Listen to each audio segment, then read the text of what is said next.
Night டைம்ல வந்து இந்த லைட்ஸ் எல்லாம் ஆஃப் ஆனதுக்கு நைட் ஃபுல்லாவே வந்து பதட்டமா தான் இருக்கும். ஃபிளைட்டு பறக்கிறதும், மிசைல் சவுண்டு.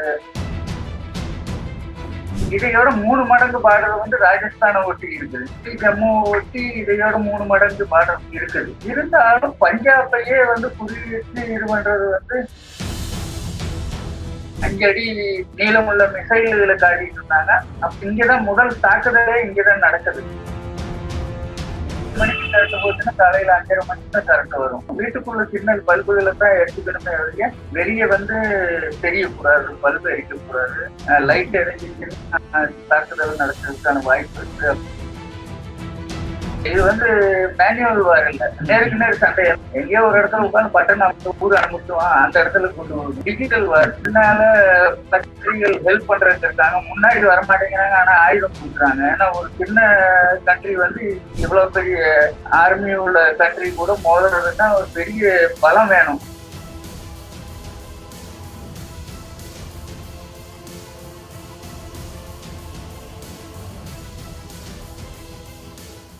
டி டிபேட் நேயர்களுக்கு வணக்கம். இந்தியா பாகிஸ்தான் இடையே நடக்கக்கூடிய இந்த பதற்றமான சூழல் அப்படின்றது குறிப்பா பஞ்சாப்ல ஒரு பெரிய தாக்கத்தை வந்து ஏற்படுத்தி இருக்கு. அங்க இருக்கக்கூடிய தமிழக மாணவர்கள் வந்து இங்க தமிழ்நாட்டுக்கு வந்து திருப்பி இருக்காங்க. சோ பஞ்சாப்ல சூழல் எப்படி இருக்கு அப்படின்றத பத்தி பேசுறதுக்காக பஞ்சாப்ல இருந்து கோல்டன் சிங் நம்மோடு இணைந்திருக்கிறார். அவர்கிட்ட பேசலாம். சார் வணக்கம்.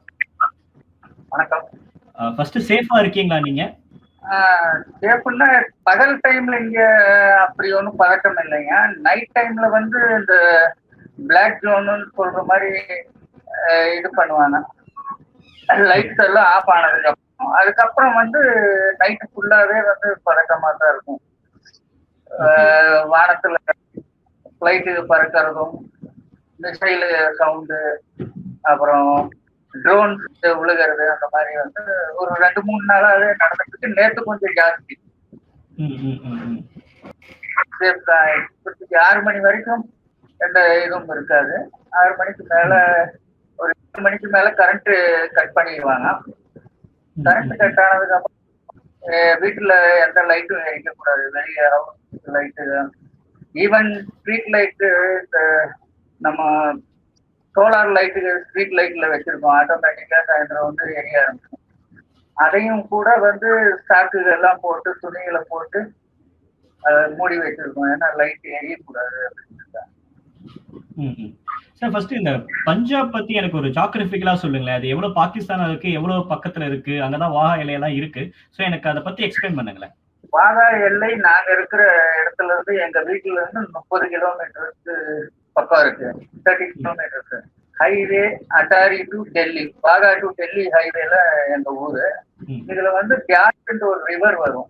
மொத்தம் பஞ்சாப்ல 5 ரிவர்ல வந்து இந்த பியாஸ் ரிவர் தான் மெயின். இதுதான் வந்து எல்லை. ஃபர்ஸ்ட் வந்து பாகிஸ்தான்ல எல்லையா நிர்ணயிச்ச இடம் வந்து இதுதான், இந்த ரிவருக்கு அந்த சைடு அப்படிங்கிற மாதிரி. ஆனா வந்து சூழ்நிலைகளுக்கு இதான மாதிரி கோல்டன் டெம்பிள் வந்து இந்தியாவுக்குள்ள வந்து அந்த பாகிஸ்தான்ல வந்து வாகாபாட் அட்டாரி அப்படிங்கிற ஒரு இடம் இருக்குது.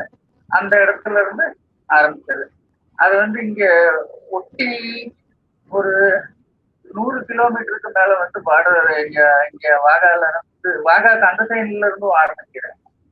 அப்போ அந்த இந்த போக்குவரத்துக்காக ஒரு ரோடு ஓபன் பண்ணாங்க இல்லை, அந்த ரோடு இங்க இருந்தா பஸ்ஸும் போயிட்டு இருந்துச்சு, ட்ரெயினுகளும் போயிட்டு இருந்துச்சு.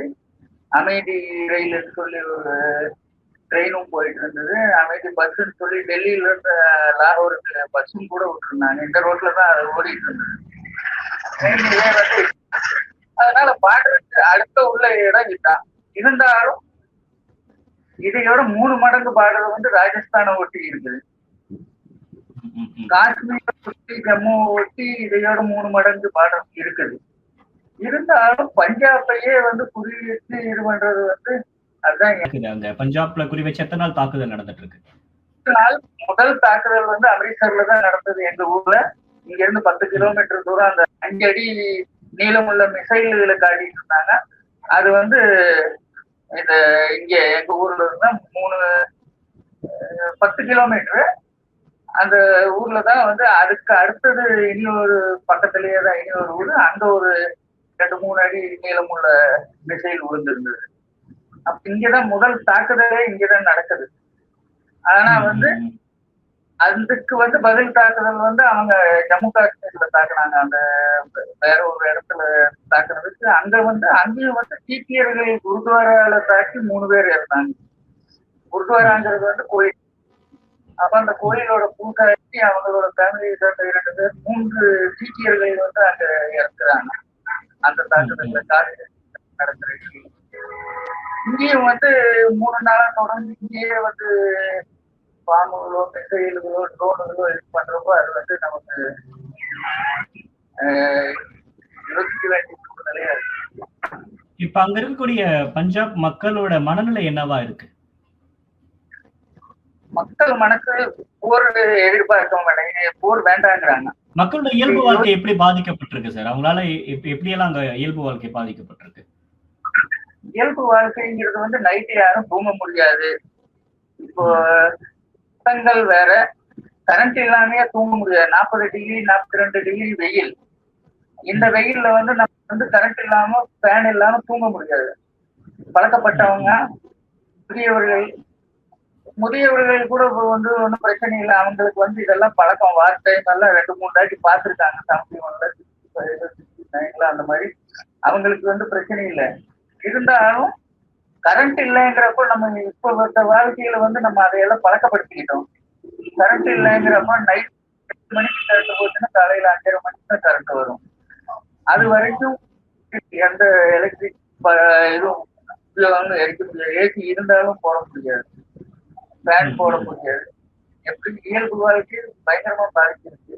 இனி வந்து படிப்பு சுத்தமா வந்து ஏற்கனவே வந்து நம்மளோட அடுத்த கட்ட யூத்துகளோட வாழ்க்கை வந்து கொரோனானால முடிஞ்சு போச்சு.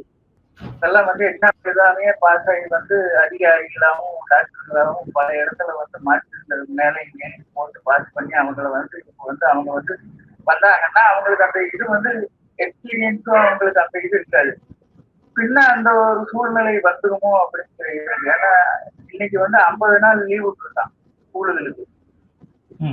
50 நாள் லீவ் விடுறாங்கன்னா அப்போ இவங்க பெரிய ஒரு இதுலதான் முன்னோக்கத்தோட வார முடிகிற மாதிரி இருந்துச்சுன்னா இவ்வளவு லாங் டேர்ம் லீவு கொடுக்க வேண்டிய அவசியம் இல்லை. ஸ்கூலுக்கு 51 நாள் லீவு கொடுத்து. அப்ப அதெல்லாம் வந்து வருங்கால குழந்தைகளுக்கு படிப்பும் பாதிக்குது. எல்லா விதத்திலும் வந்து பாதிப்பு தான். எது மாதிரி இன்ஸ்ட்ரக்ஷன் எல்லாம் கொடுக்குறாங்க உங்களுக்கு? அங்க இருக்கக்கூடிய பகுதி மக்களுக்கு எது மாதிரி இன்ஸ்ட்ரக்ஷன் கொடுக்கப்படுது? முந்தானத்துக்கு முன்னாடி வந்து இந்த பிளாக் இது என்ன சொல்றாங்க, அந்த இதுதான் லைட் ஆஃப் பண்ணி ட்ரில் பண்ணுவாங்க. அது வந்து 4 நாள் பண்ணாங்க. 20 டிஸ்ட்ரிக்ட்ல பண்ணணும் அப்படின்னு சொல்லி பண்ணாங்க. இங்க எல்லாம் பண்ணாங்க.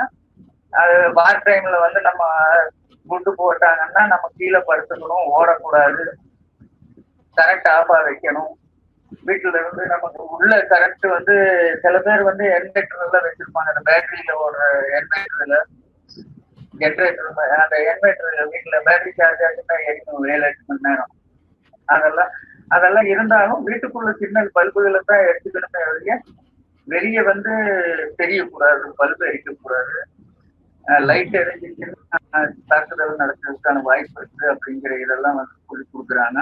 அதெல்லாம் கொடுத்துருக்காங்க. இன்ஸ்பெக்ஷன் அதெல்லாம் வந்து கடைபிடிக்கிறாங்க. மற்றபடி குண்டுகள் அவங்க எவர குண்டுகளை வந்து நம்ம கிட்ட டெக்னிக்கல் சென்சர்ஸோட ஆயுதங்கள் இருக்கு. அது வந்து அதை இது பண்ணி ஸ்கேன் பண்ணி அதுகளை டிஃப்யூஸ் பண்றது.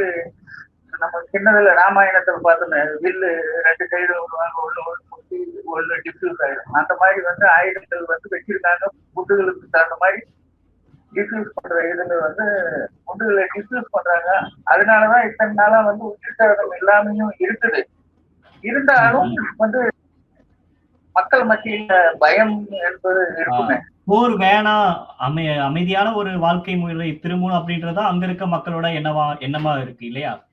அமைதியான இதுங்கிறது வந்து ஃபர்ஸ்டே இல்லை இந்த ஆட்சியில.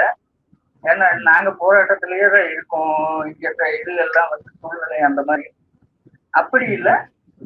போர்னால வந்து தீவிரவாதிகளை கண்டிப்பா அழிக்கணும், தீவிரவாதிகளை வந்து இதாக விடக்கூடாது. நாட்டுக்காக வந்து எந்த கெடுதலான இதா இருந்தாலும், தீவிரவாதியா இருந்தாலும் சரி, யாரா இருந்தாலும் அவங்கள வந்து ஒழிக்கணும். இதுல இருந்து இப்ப ஒரு பாதிப்புகள் ஏற்பட்டிருக்கு. நிறைய இடங்கள்ல வந்து ஏவுகணைகள் தாக்குதல், அதுக்கப்புறம் ட்ரோன் மூலியமா தாக்குதல் நடந்திருக்கு அப்படின்னா, அதை நீங்க எல்லாம் பாத்தீங்களா? ஆமாங்க, ஆமாங்க. பக்கம் தான். இப்போ இன்னைக்கு நைட்டு விழுந்தது வந்து இங்க இருந்து 6 கிலோமீட்டர் தூரத்துல வந்து 5 வீட்டுக்கு மேல விழுந்திருக்குது. அந்த ட்ரோன் விழுந்தது டிவியில காட்டிட்டு இருக்காங்க. அது இங்க இருந்து 5 கிலோமீட்டர் தான். இனி ஒன்று வந்து டெர்மினல் 20 கிலோமீட்டர் கொஞ்சம் தூரத்துல அதுக்கு பக்கத்துல தாக்குதல் நடந்திருக்குது. அதுக்கு பக்கத்தில் நடந்த தாக்குதல்ல வந்து ஒரு ஊர்லயும் வந்து விழுந்திருக்கு, ரிவருக்குள்ள வந்து ஒரு 2-3 பாதிப்பு ஆயிருக்குது. இந்த சைடு வந்து ஏர்போர்ட் இங்க இருந்து 20 கிலோமீட்டர். அங்க வந்து 2 நாளா தொடர்ந்து தாக்குதல் நடந்திருக்கு ஏர்போர்ட் மேல. ஆனா வந்து இது வரைக்கும் எந்த சேதமும் ஆகல. பக்கத்துல ஊர்கள்ல வந்து இப்ப ஹார்வெஸ்டிங் டைம் ஆயிருக்கிறங்காட்டி பயிர்கள் கோதுமை அறுவடை ஆகி மண்ணிலுக்கு வந்துச்சு. அதனால ஃபீல்டுகள்ல ஃப்ரீயா இருக்கிறங்காட்டி ஃபீல்டுகள்ல விழுந்து அது டிஃப்யூஸ் ஆயிடுச்சு. அதனால இது வரைக்கும் எந்த உயிர் நேற்று வந்து இங்கிருந்து ஒரு 100 கிலோமீட்டர் தூரத்துல பிரோஸ்புருங்கிற ஊர்ல குண்டு விழுந்து ஒரு வீட்டுக்கு காரும் வீடும் எரிஞ்சு ஒரு 3 பேர்த்துக்கு வந்து அடிபட்டுருச்சு. முதல் தாக்குதல் அதான் அடிபட்டது. அதுலயும் வந்து உயிர் சேதம் ஏற்படல, தீவிர காயங்கள் ஏற்பட்டிருக்குது. அவங்க ஆஸ்பத்திரியில நைட்டே அட்மிட் ஆகி சிகிச்சை எடுத்துட்டாங்க. அவங்க வீடு முழுமையா எரிஞ்சிச்சு, காரும் வீடும் எரிஞ்சிச்சு. ஓகே, இதெல்லாம் சரி செஞ்சு இயல்பு வாழ்க்கை திரும்புறதுக்கு ஒரு பல நாட்கள் எடுக்கும் இல்லையா? சீக்கிரமா முடிஞ்சிருச்சுன்னா பல நாட்கள், இல்லைன்னா பல மாதங்கள், பல வருடங்கள். பல வருடம். ஏன்னா பெரிய தாக்குதல் நடந்து ஏதோ உயிர் சேதங்கள் ஆயிடுச்சுன்னா இங்க இருந்தும் பெரிய தாக்குதல் நடக்கும். அப்ப அது வார் பெருசாயிரும். அதனால இப்போ வந்து இல்ல, இது வந்து சும்மா ட்ரையல் பாக்குற மாதிரி தான் பாத்துட்டு இருக்கிற மாதிரி நாங்க நினைச்சிட்டு இருக்கோம். ஏன்னா போடுறாங்க, அது வந்து டிஸ்யூஸ் பண்ணிடுறாங்க. அசம்பாவிதமா ஏதோ ஒரு இடத்துல வந்து குண்டு விழுந்து ஏதோ உயிர் சேதங்கள் ஏற்பட்டுருச்சுன்னா நம்மளும் இங்க இருந்து பெரிய உயிர் சேதங்கள் இந்தியாவும் அதுக்கு பதிலடி கொடுப்பாங்க. வந்து அதுக்கப்புறம் இதை கண்ட்ரோல் பண்ண முடியாது. அப்ப அது வந்து பல வருடங்கள் ஆகும். ஏன்னா நம்ம பொருளாதாரத்துல வந்து ஒரு குடும்பத்துக்கே வந்து அவங்க லைஃப் லாங் சம்பாதிச்சது வந்து ஏதாவது நோய் வந்துச்சுன்னா அவங்க பின்னடைஞ்சிடுறாங்க. இதுவும் ஒரு நோய் மாதிரி தான். இது வந்து நம்ம வீட்டுக்கு பக்கத்துலயோ வீட்டுலயோ இல்ல எங்கேயோ விழுந்துச்சுன்னா நம்ம வீட்டு பொருட்கள் எல்லாம் போயிடுச்சுன்னா அதையெல்லாம் நம்ம பின்ன உண்டாக்குறதுக்கு பல வருடங்கள் தான். இப்போ வந்து எத்தனை உழைச்சு ஒவ்வொரு இதா வந்து சேர்த்து வச்சு அந்த இடத்துல ஏதாவது பாதிப்பு ஆயிடுச்சுன்னா பின்ன வீடு கட்டுறதுக்கே வந்து பல மக்கள்னால முடியாது. ஏன்னா சில பேர் வந்து டெய்லி சம்பாதிச்சு டெய்லி சாப்பிடுறவங்களா இருக்கும். அப்போ அந்த மாதிரி நிலையில வந்து இது நாட்கள் கணக்கெல்லாம் வந்து இப்பத்த சூழ்நிலைக்கு சொல்லிக்கலாம். ஆனா வந்து வாரி நிக்கல, பெருசா இருக்குன்னா இது வந்து பல வருடங்கள் ஆகும். ஏன்னா பொருளாதாரத்திலையும் நம்ம பின்னடைவு. இப்போ மன்மோகன் சிங் டைம்ல வந்து பார்லிமெண்ட் தாக்குதல் நடத்தினப்போ அவரு வந்து போர் நடத்தல. அவர் போர் நடத்தாம இவங்களை வந்து அடையாளம் காட்டி எந்தெந்த ஊருக்காரங்க எந்தெந்த ஊர்ல இருந்து வந்தாங்க என்ன எப்படின்னு உலக மத்தியில அவங்களை அடையாளம் காட்டி பாகிஸ்தான்காரங்க இந்தியாவை தாக்குனாங்கன்னு சொல்லி இது பண்ணி அவங்கள அடையாளம் காட்டி தீவிரவாதியா காட்டி அவங்களுக்கு வந்து வெளிநாட்டுல இருந்து பண்டுகளை நிறுத்த வச்சு அவங்களை வந்து இன்னைக்கு வந்து அவங்க வந்து பொருளாதாரத்துல இவ்வளவு பின்னடைவு இருக்காங்கன்னா அது மன்மோகன் சிங்னாலதான். அவர் வந்து இவங்களை தீவிரவாதி காட்டி இவங்களுக்கு காசு கொடுத்த எல்லா கண்ட்ரிகளையும் எங்களுக்கு காசு கொடுக்கக்கூடாது, கடன் கொடுக்கக்கூடாது, இவங்க தீவிரவாதத்தை வளர்க்குறாங்க அப்படிங்கிற இது பண்ணாங்க. அவங்களுக்கு நெருக்கடி கொடுத்தாரு. நெருக்கடி கொடுத்து அவங்க பின்னடைஞ்சிருக்காங்க, நம்மளையோட ரொம்ப பேக்கல இருக்காங்க. இன்னைக்கு போருங்கிறப்போ நம்ம அந்த சூழ்நிலைக்கு வந்துருவோம். ஏன்னா டிஜிட்டல் வார், இது வந்து மேனுவல் வார் இல்லை, நேருக்கு நேர் சண்டை. எங்கேயோ ஒரு இடத்துல உட்காந்து பட்டன் ஊர் அனுப்பிச்சுவான், அந்த இடத்துல கொண்டு வரணும். டிஜிட்டல் வார் இவங்களுக்கு பின்னால ஹெல்ப் பண்றதுக்கு இருக்காங்க, முன்னாடி வரமாட்டேங்கிறாங்க, ஆனா ஆயுதம் கொடுக்குறாங்க. ஏன்னா ஒரு சின்ன கண்ட்ரி வந்து இவ்வளவு பெரிய ஆர்மி உள்ள கண்ட்ரி கூட மோதுறதுன்னா ஒரு பெரிய பலம் வேணும். அந்த பலம் வந்து முன்னாடி இருந்து யாரோ சப்போர்ட் பண்றதுக்காடி தான் அவன் வந்து இன்னைக்கு வந்து நம்ம ஊருக்கு போரிடலாம். அப்ப அவனுக்கு வந்து தகுந்த ஆட்களும் கொடுத்துருக்காங்க. அந்த தைரியத்துல அவன் சண்டை போடுறான். அப்ப அது வந்து மேனுவல் சண்டைங்கிறப்ப நம்ம வந்து மேனுவல்ல பவர்ஃபுல்லா இருக்கும். ஆனா இப்ப நடக்கிறது வந்து மேனுவல் வார் இல்ல.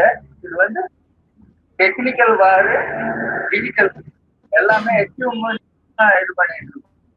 இப்போதைக்கு வந்து மேனுவல் இப்போ காஷ்மீர்லயே வந்து மேனுவல் வார் நடக்குதுன்னா அவன் மலை மேல இருக்கான், நம்மளால கீழே இருக்காங்க. அப்போ அவன் சொல்லுவாங்க, அப்போ நம்ம அவன் மேல இருந்து நம்மளை தாக்கலாம், நம்ம கீழே இருந்து அவனை தாக்க முடியாது. அது சூழ்நிலையில் இருக்கிற மாதிரி இருக்குது. அதனால நம்ம வந்து இப்போதைக்கு நம்ம பெரிய கண்ட்ரி தான் இருந்தாலும் பெரிய ராணுவ படை இருக்குது. இருந்தாலும் மறைமுக தாக்குதல்ல வந்து யாரும் இது பண்ண முடியாது. நஷ்டங்கள் வந்து கவனமா இருக்க வேண்டியது அவசியம்ன்றீங்க. கவனமா இருக்கணும். மற்றபடி மக்கள் வந்து இங்க வீதி அடைஞ்சு சாப்பாட்டு பொருட்கள், எரிபொருட்கள், பெட்ரோல், டீசல் இந்த மாதிரி பொருட்கள் எல்லாம் வீட்டுல இது பண்ணிக்கிறாங்க, கலெக்ட் பண்ணிக்கிறாங்க. எத்தனை நாள் நீடிக்குமோ, வீட்டுல இருந்து வெளியே வர முடியலைன்னா அப்படிங்கிற மாதிரி. பெட்ரோல் இல்ல நம்ம வீட்டுல விழிப்புணர்வு ஏற்படுத்தணும். நாளைக்கு வீட்லயே ஏதாவது தாக்குதல் நடந்து பெட்ரோல் வந்துச்சுன்னா டபுள் நஷ்டம் ஆயிடும். அது அப்ப அந்த மாதிரி நம்ம தேவையான பொருட்களை இது பண்ணலாமே ஒழிய தேவையில்லாத இந்த மாதிரி பொருட்கள் நாளைக்கு சண்டை நடந்துச்சுன்னா பெட்ரோல் ஊற்றிட்டு நம்ம எங்க போக போறோம்? வெளியில நம்ம பெட்ரோல் வச்சு என்ன பண்ணணும், என்ன பண்ண முடியும்? அதனால இந்த மாதிரி நேரடிகள் எல்லாம் கொண்டு வரக்கூடாது. இதுல அரசாங்கமும் கொஞ்சம் இதுல இது பண்ணணும். ஏன்னா பெட்ரோல் கேனுகள்லயோ ட்ரம்முகள்லயோ வந்து இது பண்ற ஸ்டோர் பண்றதுக்கெல்லாம் கொடுக்க கூடாது, வண்டிகளுக்கு கொடுக்கணும். அந்த மாதிரி ஏதாவது இது பண்ணணும். அப்பதான் வந்து இது பண்ண முடியும். ஏன்னா ஸ்டோர் பண்ணி வச்சாங்கன்னா இருக்கக்கூடிய வீட்டுல அவங்க எல்லாம் எப்படி இதை பாக்குறாங்க? இப்ப நீங்க எல்லாம் ஒரு சில இது மாதிரியான கிரைசிஸான சிச்சுவேஷனை பார்த்திருப்பீங்க. பட் இப்ப குழந்தைங்க எல்லாம் இருக்காங்களே, அவங்க எல்லாம் இதை எப்படி பாக்குறாங்க? குழந்தைகள் எல்லாருமே இங்க அம்மா அப்பா எந்த மனநிலையில இருக்காங்களோ அந்த மனநிலையில தான். இப்ப நாங்க அப்படின்னா இன்னைக்கு எனக்கு வந்து நான் தமிழ் பேசுறேன் அப்படிங்கிறத அவங்க மூலியமா சொல்லுவாங்க. நான் கோயம்புத்தூர்ல தான் பிறந்தது, படிச்சது. மதுக்கரை ஊர் இருக்கு, அங்க முஸ்லீம் காலனின்னு ஒரு ஊர் இருக்கு. ஏசி பக்கத்துல ஆர்பி கேம்ப் இருக்கு, அதுக்கு பக்கத்துல அங்கேயேதான் படிச்சு வந்து அங்க இருந்து எனக்கு இப்போ போன் வருது, ஏதாவது பதட்டம்னா இங்க வந்துருங்க, ஊர் முடிஞ்சா திருப்பி போயிடலாம் தமிழ்நாடு அழைக்குது. ஏன்னா இப்போ ஃப்ரெண்ட்ஸ் சர்க்கிள்ஸ் எல்லாரும் கூட படிச்சு இருந்தவங்க எல்லாரும். அப்போ நான் வந்து சொன்னா, என் பையன் நீங்க போறதுன்னா போங்க, 9th படிக்கிறான், நீங்க போறதுன்னா போங்க, நான் நல்லா வரல. நாங்க போய் ஆர்மியில போய் சேர்ந்துட்டப்போ அப்படி தேவைன்னா போய்க்கிறேன் அப்படின்ட்டு வரமாட்டேங்கிறான். அப்போ இங்க குழந்தைகள் பெரியவங்கிறதெல்லாம் இல்ல, நம்ம எப்படி ஒரே மனநிலையில தான் இருக்காங்க. அதே மாதிரிதான் குழந்தைகளும் வந்து அப்படியே ஆயிட்டும். இருந்தாலும் வந்து பெண்கள் அவங்க எல்லாம் கொஞ்சம் நைட்டு குண்டு வெடிக்கிறப்ப லேடிஸ் தூங்குறது இல்ல, பயம் இருக்கும். எங்க விழுகுதோ என்ன நைட் டைம்ல 5 கிலோமீட்டர் தள்ளி விழுந்தாலும் பயங்கரமா கேட்கும்.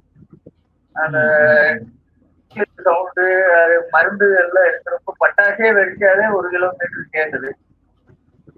ராக்கெட் பட்டாசு மேல ஓடுது. அப்ப இது வந்து மிசைலு அதுங்கிறப்போ 10-20 கிலோமீட்டர் தாராளமா சவுண்டு போகுது. அப்ப அந்த சவுண்டுனால மக்கள் வந்து பீதி அடையிறாங்க, பயம் தூக்கம் இதாகுது. மற்றபடி தமிழ்நாடு அரசு வந்து ஸ்டூடெண்ட்ஸுகளை வந்து கூட்டிட்டு போயிட்டாங்கன்னு சொன்னாங்க. மீதி இருக்கிறவங்களையும் கூட்டிட்டு போய் அவங்கள சேவ் பண்ணி, ஏன்னா அவங்களுக்கு இதெல்லாம் புதுசு. அவங்க நாளைக்கு வந்து இங்க இருந்து போகணும் அப்படின்னா சூழ்நிலைகள் ஒத்து வரலைன்னா 2500 கிலோமீட்டர் இருக்கு தமிழ்நாடு. இவ்வளவு தூரம் அவங்களால டிராவல் பண்ண முடியாது. அதனால படிப்பு வந்து தேவை, ஆனா உயிருக்கு மேல இல்லை. உயிர் இருந்தாதான் படிப்பு எல்லாமே. அதனால பாதுகாப்பான இடத்துக்கு அவங்கள வந்து அரசாங்கம் கொஞ்சம் பேருக்கு கூட்டிட்டு போயிட்டாங்கன்னாங்க. மீதி பேர்த்தையும் அவங்கள சேஃபா கொண்டு போய் இது பண்ணிட்டாங்கன்னா நல்லது. இதுல ஒரே ஒரு வேண்டுகோள் என்னன்னா, அரசாங்கம் வந்து கூட்டிட்டு போயிருக்காங்க. சில ஏழை ஸ்டூடெண்ட்ஸுகளும் இருப்பாங்க. இப்போதைக்கு வந்து நான் கேள்விப்பட்டது என்னன்னா, இங்கிருந்து போனவங்கெல்லாம் அவங்க செலவு பண்ணி தான் திரும்பி போயிருக்காங்க. அரசாங்கம் வந்து ஏற்பாடு செய்து செலவுகள் கொடுக்கல. எல்லா டிக்கெட்டும் வந்து ஏரோப்ளைன்ல போனவங்க அவங்க தான் போட்டாங்க. ட்ரெயின்ல வந்தவங்க அவங்க கார்ல கூட்டிட்டு போனது, டெல்லி ஏர்போர்ட்டுக்கு போனது எல்லாமே அவங்க செலவுல தான் போயிருக்காங்க.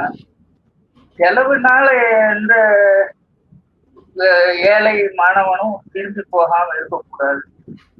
ஏன்னா சில பேர் வந்து ரொம்ப மெரிட்ல வந்தவங்க எல்லாம் இருப்பாங்க.